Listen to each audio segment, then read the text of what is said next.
Igreja do Senhor, vos cumprimento com a paz de Cristo Jesus. Glória a Deus. É uma honra estar convosco nesta noite para adorarmos e bendizermos ao nosso Deus.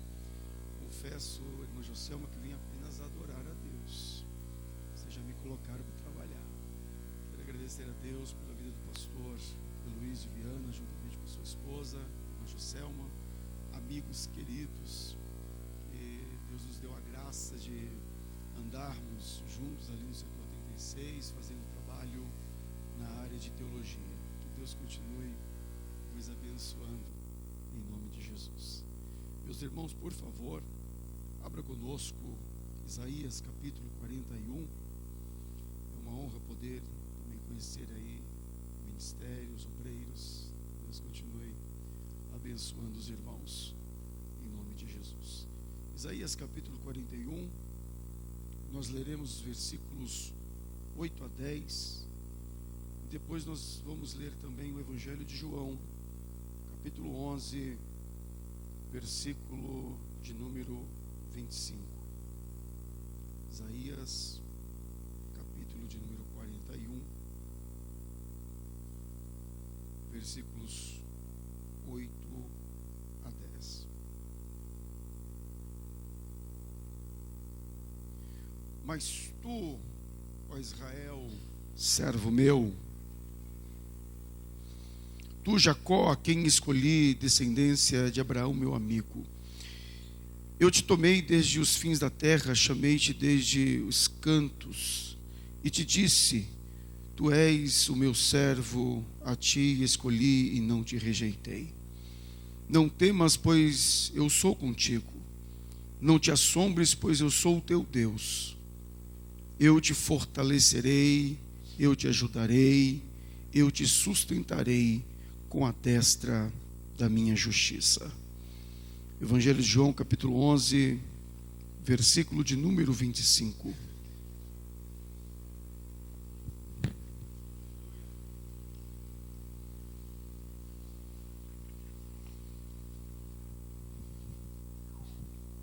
Evangelho de João, capítulo 11, versículo de número 25.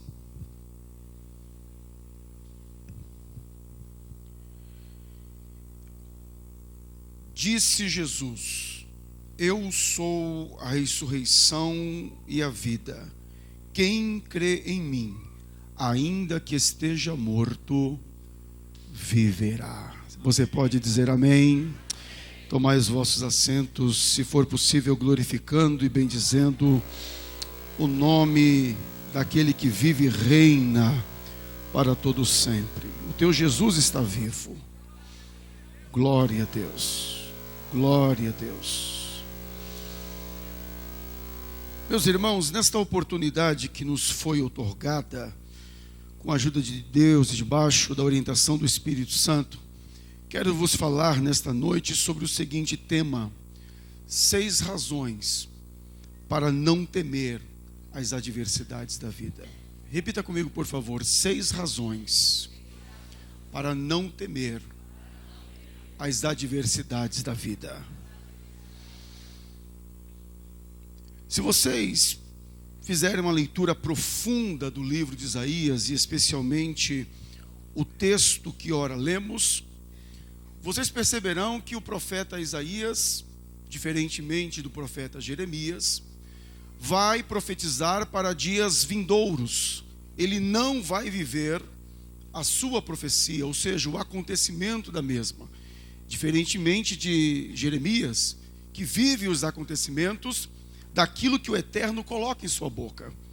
No texto que está em tela, Isaías está profetizando sobre aquele momento fatídico da história do povo judeu, por conta dos seus pecados e rebelião ao Senhor, foram parar no cativeiro babilônico.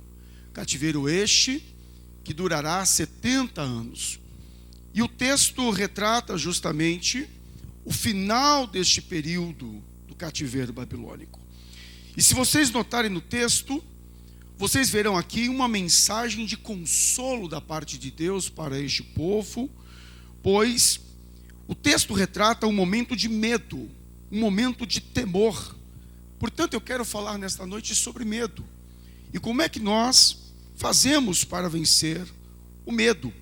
Quando nós olhamos para a história da humanidade, nós vamos entender que temer é humano, sentir medo é algo humano.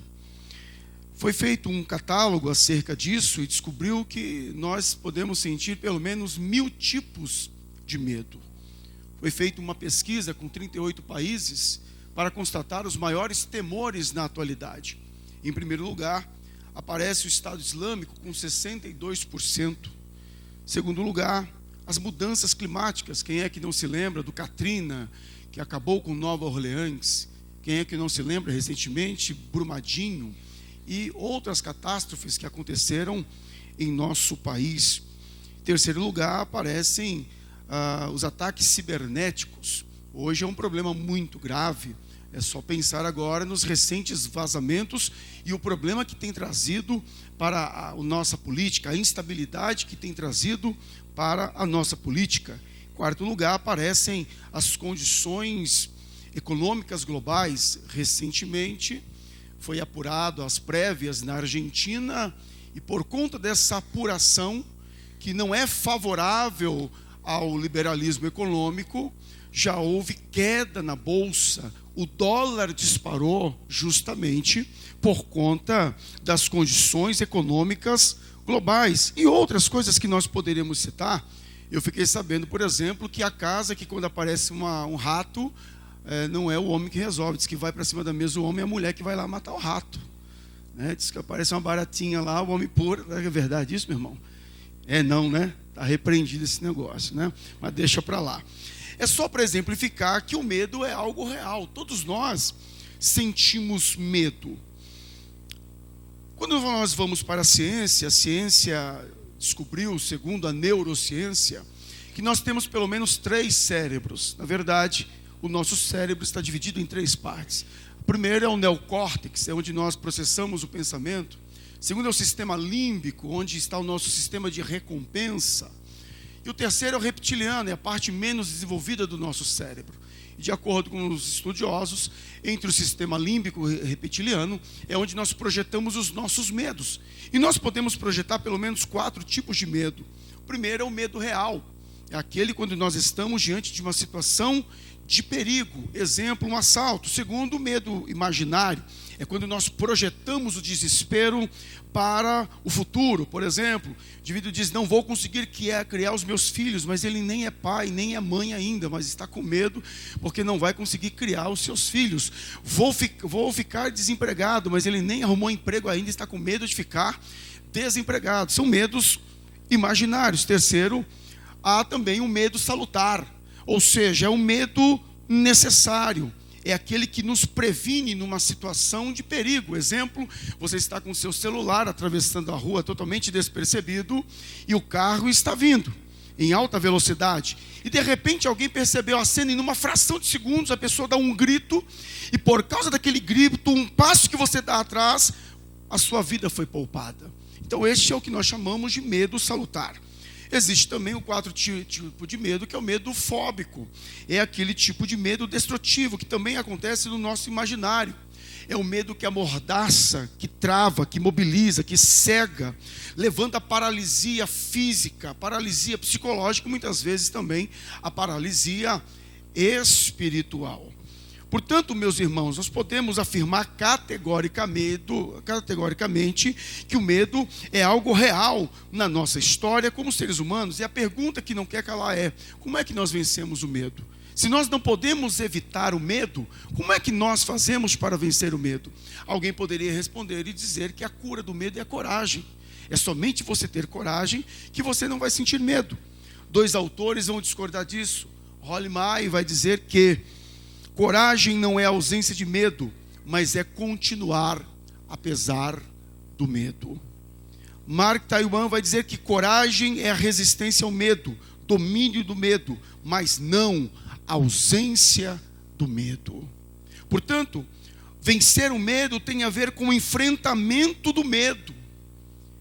E nós podemos afirmar categoricamente que nós temos 6 razões hoje para nós não temermos as adversidades da vida. Quem está lá fora não tem nenhuma dessas razões. Quem não tem o que nós temos não tem nenhuma dessas razões. Ele pode ter o domínio da psicologia, da filosofia, da sociologia, pode ter poder econômico, poder bélico, poder político, mas se ele não tiver o que nós temos, não terá nenhuma dessas razões para não temer as adversidades da vida. Por que que nós não precisamos temer as adversidades apesar do medo? Porque nós temos um Deus ao nosso favor.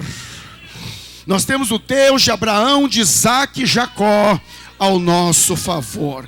Nós temos alguém que pegou toda a água do planeta e colocou na palma da sua mão. Nós temos alguém que, de acordo com a ciência, o universo tem mais de 100 bilhões de galáxias, e cada galáxia com mais de 100 bilhões de estrelas. A Bíblia diz que ele chama cada estrela pelo seu nome. Nós temos um Deus que, de acordo com o Pentateuco, em Gênesis capítulo 1, como diz o primeiro versículo, a parte A, Bereshit bara Elohim. Lá no original está dizendo, Elohim do nada criou todas as coisas. Nós temos um Deus que para fazer não precisa de matéria-prima, basta apenas a sua palavra. Ele disse, haja luz, e houve luz. O mundo não tem isso, mas você que tem a marca do sangue de Jesus na sua vida, aquele que morreu e ressuscitou, pode erguer a sua mão nesta noite e dizer, eu não temo as adversidades da vida, porque eu tenho o Pai, o Filho, o Espírito Santo de Deus ao meu favor. Oh, glória a Deus, aleluia. Portanto, de acordo com a palavra do Eterno que nós lemos, no versículo de número 10, a primeira razão que nós temos para não temer as adversidades da vida, sejam elas quais forem, é porque o texto, o Senhor está dizendo para nós, esse Deus que eu descrevi para você, Ele está dizendo, não temas, porque eu sou contigo. Se você observar, a palavra que Isaías está usando para temor é airê. E airê é uma palavra que pode falar de temor no sentido moral, de respeito a Deus, mas o verbo está no causativo, indicando uma situação de medo, de estar amedrontado. Assim como podemos observar em Gênesis 32:7, diz que Jacó tinha medo de Esaú. Ele tinha medo de retornar às suas terras por causa de Esaú. Só que a promessa de Deus é que ele tinha que retornar para as terras. A promessa não estava sobre Esaú, estava sobre Jacó. Vai fazer o quê? A promessa não está sobre quem está lá fora, está sobre você. Vai fazer o quê? Mas a verdade, irmãos, é que muitas vezes nós fazemos como Jacó, nós projetamos monstros fictícios, nós temos medo de encarar o que está diante de nós, sendo que na verdade aquilo que está não é tudo aquilo, não é daquele tamanho, a coisa é tão pequenininha, a gente torna algo tão grande, tão enorme, como se fosse uma pedra pesando toneladas, nos impedindo de passar. Isso não passa de monstros fictícios. Quando nós olhamos para o capítulo 41 de Isaías, se você olhar para o contexto, a profecia de Isaías falava para um tempo cerca de 150 anos depois do seu ministério e da sua morte. Entretanto, o texto está nos retratando e nos falando acerca de um homem. Se você olhar para o capítulo 45, até o nome dele Deus vai dar. O nome dele é Ciro, a quem Deus chama de ungido. É uma promessa que Deus levantaria um libertador, cujo nome é Ciro. Mas de acordo com a história desse capítulo, Israel, Judá, estava dentro das muralhas de Babilônia, cativo. A lembrança desse povo de Jerusalém era uma lembrança de dor, de angústia. Não se havia mais esperança de voltar para Jerusalém. Já estavam acostumados com Babilônia, já haviam se babilonizado. Os filhos já estavam na escola, já estavam estabilizados, já tinha até conta no banco, estava tudo certo, tudo resolvido. Vamos viver em Babilônia mesmo, esquece. Jerusalém é um sonho do passado, deixa para lá esse negócio. Mas de repente começa a haver um barulho. Qual qual era o barulho? Olha, tem um tal Ciro, que está vindo lá do Oriente, das terras que hoje seria o Irã, está descendo e papando tudo pela frente. Onde ele toca, ele ganha a guerra. A vitória é sempre dele, o exército está aumentando, o poder dele está aumentando, e o objetivo dele é derrubar Babilônia, tomar o poder de Babilônia. Alguns judeus começaram a se desesperar, a projetar monstros fictícios. Poxa vida, a gente viveu o problema lá de Jerusalém, nossa casa foi destruída, nossa política foi derrubada, nosso templo foi destruído, foi saqueado, os utensílios sagrados foram roubados, nós mal passamos um problema lá em Jerusalém, vamos viver de novo uma destruição. Estavam projetando monstros, ou seja, a coisa nem havia acontecido, mas já estavam projetando os seus monstros. Mas o que a história vai nos dizer? Em 538 e 39 a.C., Ciro chega diante das muralhas de Babilônia, e a história diz que as muralhas eram intransponíveis, eram gigantescas, eram espessas, eram enormes. Os babilônios se julgavam poderosos por causa das suas muralhas.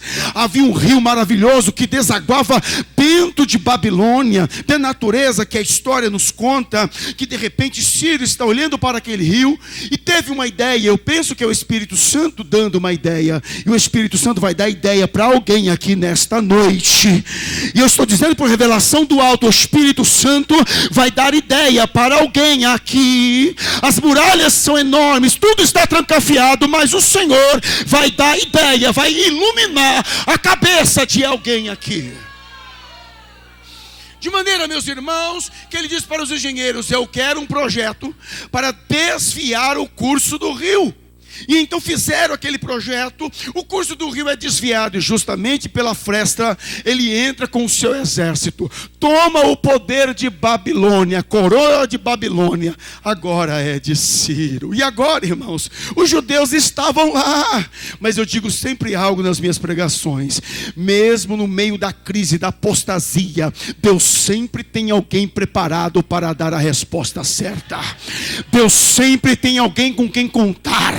Deus sempre tem alguém que levanta a bandeira do Deus Altíssimo, de maneira que alguém chega até o rei Ciro. Eu quero conjecturar que este era Daniel, que ainda estava vivo nos dias de Ciro. Chega correndo com os pergaminhos sagrados: salve rei, posso dar uma palavra com o senhor? É de paz? Pode, diga. A palavra é o seguinte.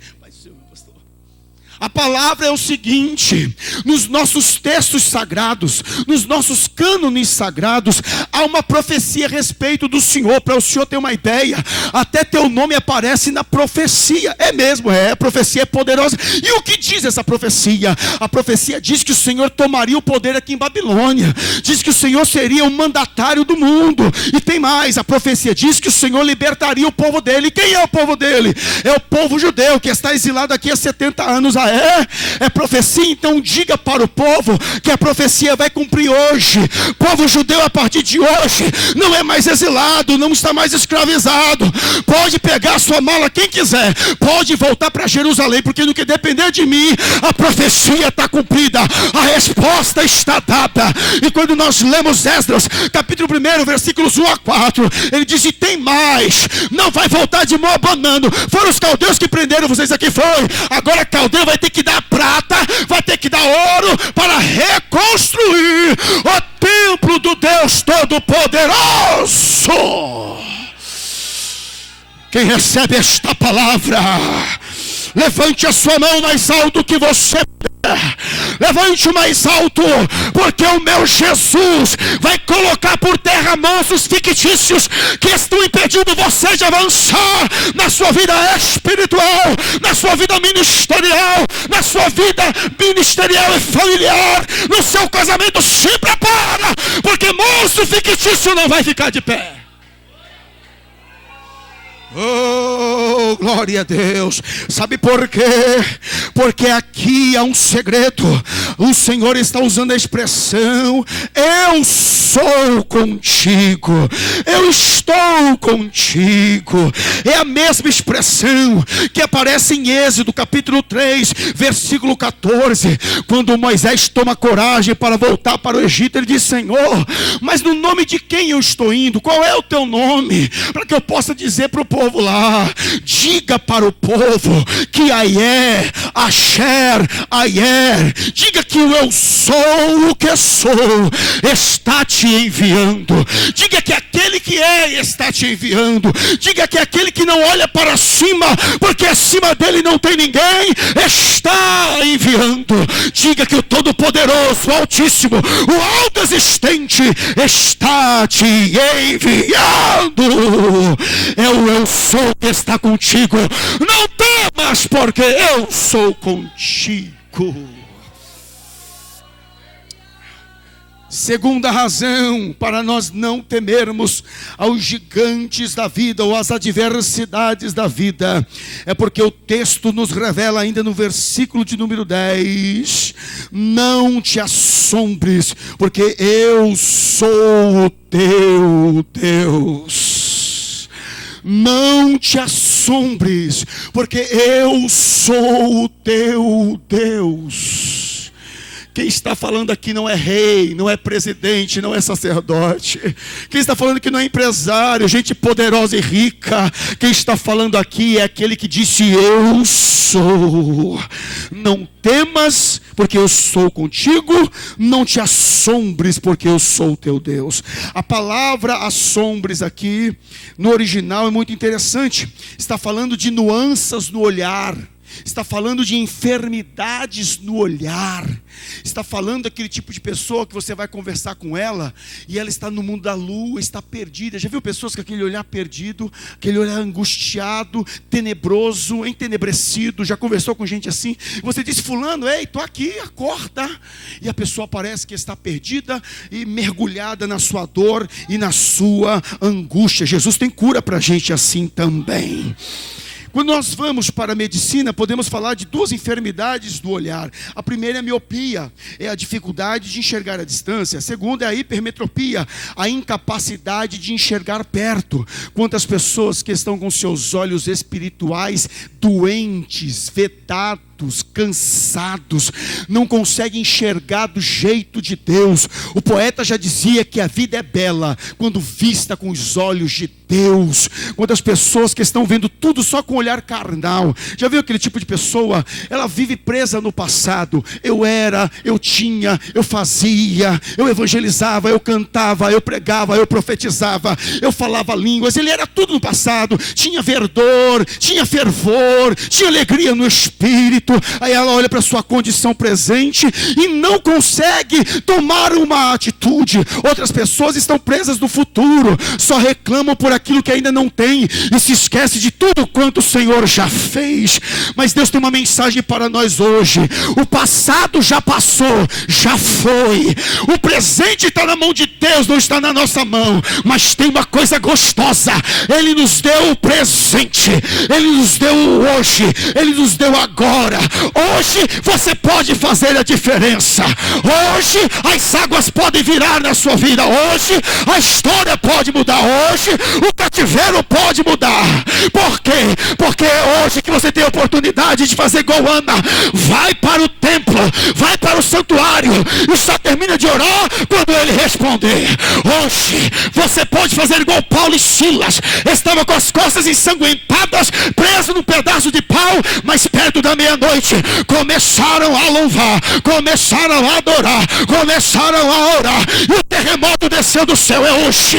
Você vai ficar na reclamação ou vem para adoração? Você vai ficar na murmuração ou vem para descer na presença do Todo-Poderoso?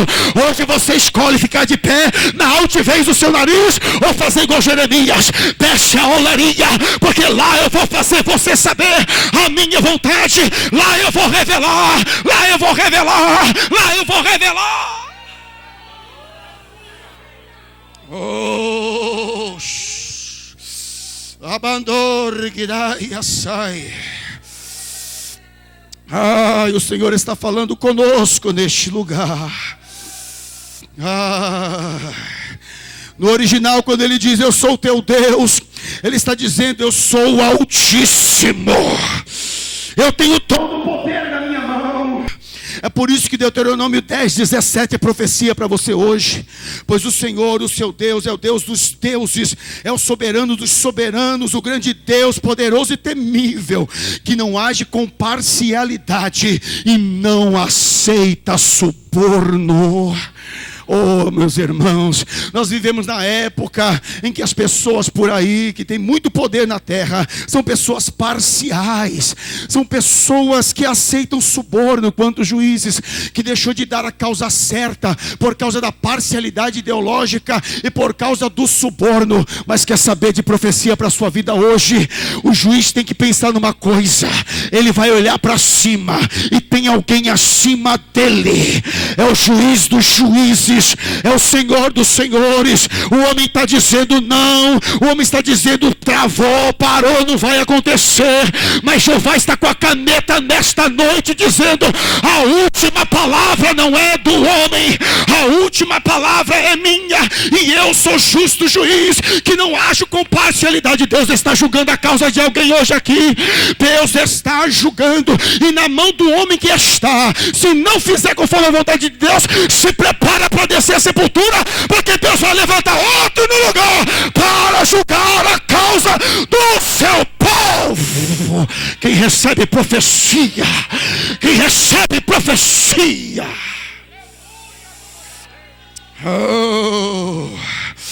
me ajude a pregar. Pega na mão desse crente, por favor. Pega na mão desse crente dando glória. Fecha os olhos, por favor. Sobe quando o profeta mandar, por favor. Fecha os seus olhos e vai dando glória. Fecha os seus olhos e vai dando glória. A resposta vem do alto para você. Eu não marquei de estar aqui, você não marcou, o pastor não marcou, mas o Espírito Santo marcou.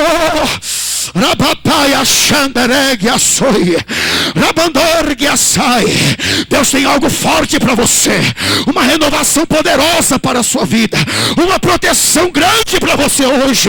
É por isso que ele diz para você, Salmo 91 na tua vida hoje: aquele que habita no esconderijo do Altíssimo, a sombra do Onipotente descansará. Direi do Senhor: ele é o meu Deus, o meu refúgio, a minha fortaleza, e nele confiarei, porque ele te livrará do laço do passarinheiro e da peste perniciosa. Ele te cobrirá com as suas penas, e debaixo das suas asas estarás seguros. A sua verdade é escudo e broquel. Não temerás espanto noturno, nem seta que voa de dia, nem peste diante da escuridão, nem mortandade que assola o dia. Mil cairão ao teu lado, 10.000 à tua direita, mas tu não serás atingido. Somente com os teus olhos olharás e verás a recompensa dos ímpios, porque tu, ó Senhor, é o meu refúgio. Ó Altíssimo é a tua habitação. Nenhum mal te sucederá, praga alguma chegará à tua tenda, porque os teus dons dará olho ao teu respeito, para te guardar em todos os teus caminhos. Eles te sustentarão nas tuas mãos, para que não tropeces com os teus pés em pedra. Pisarás o leão, a áspide, calcarás o filho do leão e a serpente, porque tão encarecidamente me amou. Também eu livrarei, poloei no alto retiro, porque conheceu meu nome. Ele me invocará, eu lhe responderei, estarei com ele na angústia, livrá-lo-ei e glorificarei, dar-lhe-ei abundância de dias, ele mostrarei a minha salvação. Recebe o poder de Deus, recebe o poder de estar no esconderijo do Altíssimo, de habitar a sombra do Onipotente. Vai, recebe o poder do Altíssimo. O poder do Altíssimo é para você que está debaixo da promessa. Vai, recebe, recebe, recebe esta palavra de proteção do alto para a sua vida.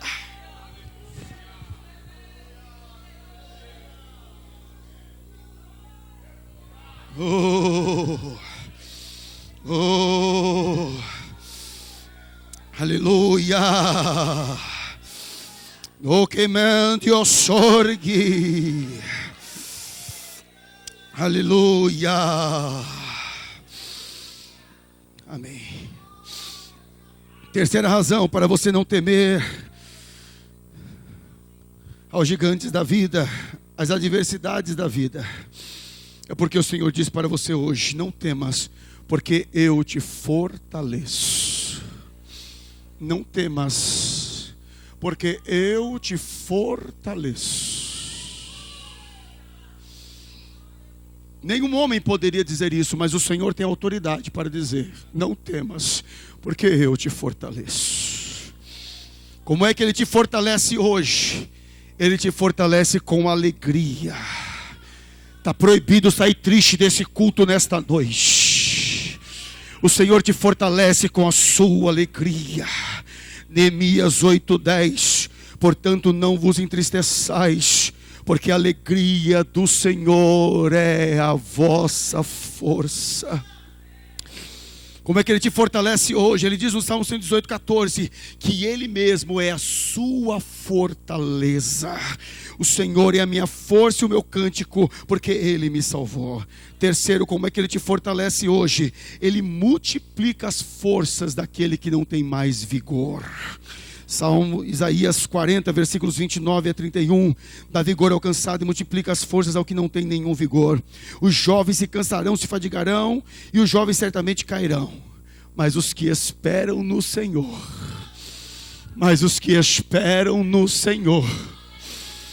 não importa a sua idade, você pode ter 110 anos hoje, essa palavra é para você.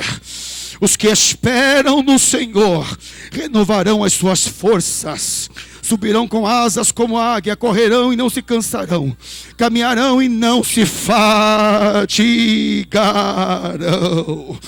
Oh, glória a Deus! Seja fortalecido nesta noite, na força do seu poder. Quarto, por que nós não devemos temer as adversidades da vida? Porque Ele diz no texto: eu te ajudo. A palavra ajudar aqui no original fala de socorro, fala de salvação. Ele está vindo hoje como socorro.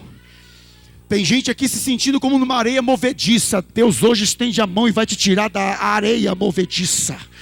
Tem gente se sentindo como Pedro, caminhou até pela fé, mas de repente começou a descer nas águas.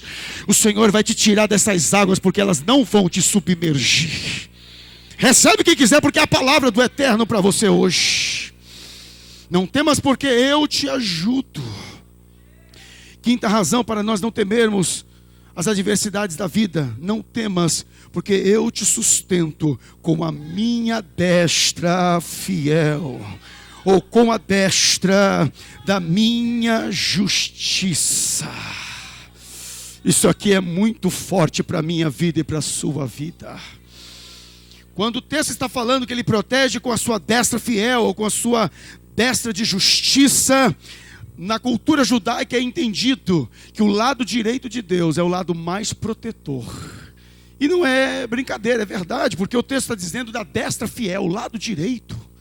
Ele protege com a destra fiel. O texto que nós lemos fala justamente no Salmo 91, versículo 7: 1000 cairão ao teu lado, mas 10.000 à tua direita.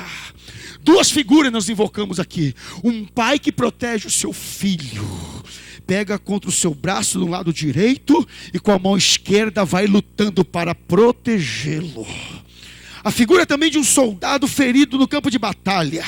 O general não deixa para trás, ele pega o soldado ferido, abraça contra o peito e na mão esquerda desembainha sua espada para guerrear e para batalhar. Você está na destra fiel. Então, pelo amor de Deus, sai daqui com a fé renovada, fortalecida. Alguém diz: você vai fracassar, não vai dar certo, vai cair, é para desistir, é para parar. Satanás está jogando pensamentos para jogar a carteirinha, jogar a toalha, parar no meio do caminho. Mas hoje o Senhor está dizendo: eu te pego na minha destra fiel, eu te pego contra o meu peito, eu lhe protejo. Prossiga para o alvo, avança para o alvo nesta noite. Oh, aleluia. Oh, aleluia.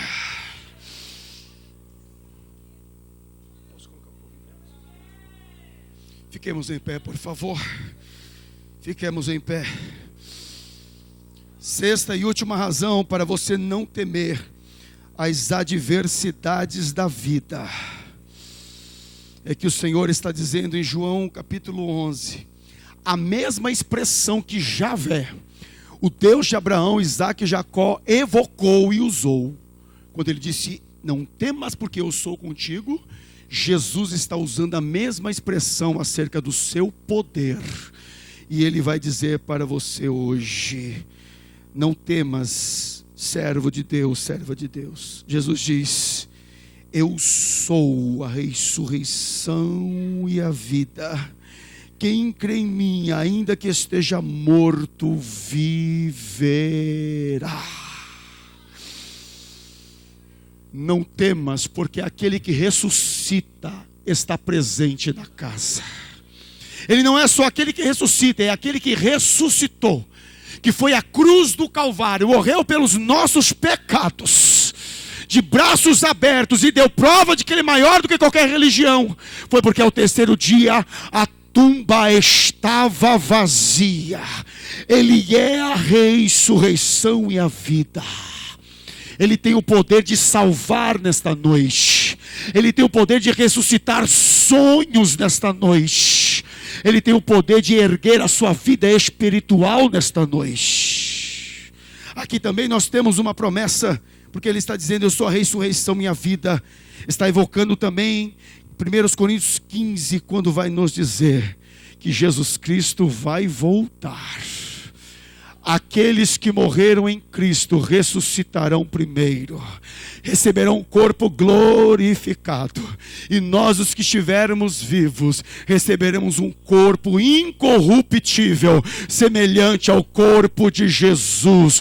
A sua esperança é porque Jesus ressuscitou e está voltando para cumprir a sua promessa. Há uma garantia para você hoje. Ele deixou o Espírito Santo dizendo, eu vou voltar para arrebatar a minha igreja, e vou dar um corpo semelhante ao meu corpo, um corpo glorificado, um corpo ressuscitado. Quantos recebem esta mensagem nesta noite? Eu quero saber no nosso meio se há alguém que ainda não é evangélico. Levante a mão, eu quero te conhecer. Alguém não evangélico, levante a mão, eu quero lhe conhecer. Alguém esta noite que não é evangélico? Alguém afastado do caminho do Senhor? Alguém afastado? Afastado, alguém? Não há. Então a palavra é para nós aqui nesta noite. Amém? Eu quero aqui fazer uma oração com você, mediante essa palavra que foi pregada. Quantos acreditam no efeito dela? Levante a sua mão. Se tivesse pessoas não evangélicas aqui, eu chamaria para fazer aliança com Deus. Mas como todos nós somos crentes, nós precisamos hoje renovar a nossa aliança com Deus.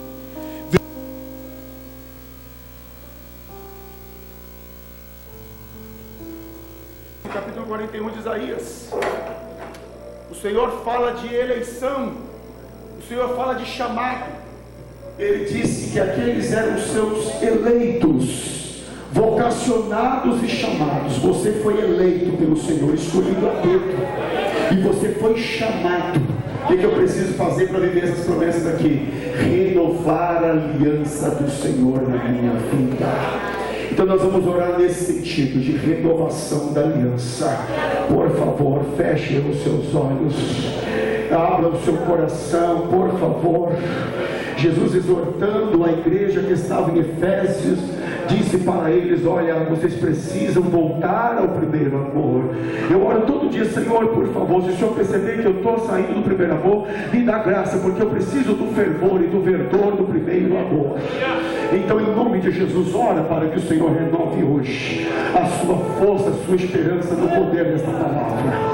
Pai, no nome sagrado de Jesus, a tua palavra foi pregada, a tua palavra foi ensinada nesta noite. O Senhor nos falou sobre razões para nós não temermos aos gigantes da vida, não temermos as adversidades, Senhor. Mas quantas vezes nós estamos sucumbindo, quantas vezes nós estamos fracassando, porque ao invés de olhar para o Senhor, nós estamos olhando para os homens, estamos olhando para essa terra finita, Senhor. Então nós rogamos clamamos nesta hora, Pai, em nome de Jesus Cristo de Nazaré, mediante o poder do Cristo que ressuscitou, mediante o nome que está acima de todo nome, mediante o poder do Espírito de Deus que está na casa, nós pedimos, Senhor, renova as nossas forças, renova, Senhor, a nossa alegria, renova a nossa aliança, porque nós queremos viver todas as suas promessas que o Senhor falou para nós nesta noite, em nome de Jesus Cristo. Renova a sua igreja, renova o seu povo nesta noite, em nome de Jesus Cristo. Se você consegue acreditar na palavra, abre a sua boca, comece a adorar a Jesus e seja renovada em nome de Jesus Cristo de Nazaré. Aleluia! Quantos podem glorificar o nome do Senhor Jesus? Aleluia! Senta por um instante, meus irmãos. Aleluia! Que bom estarmos aqui. Que bom, pastor Adriano, sua esposa, que Deus continue nos abençoando, graças a Deus.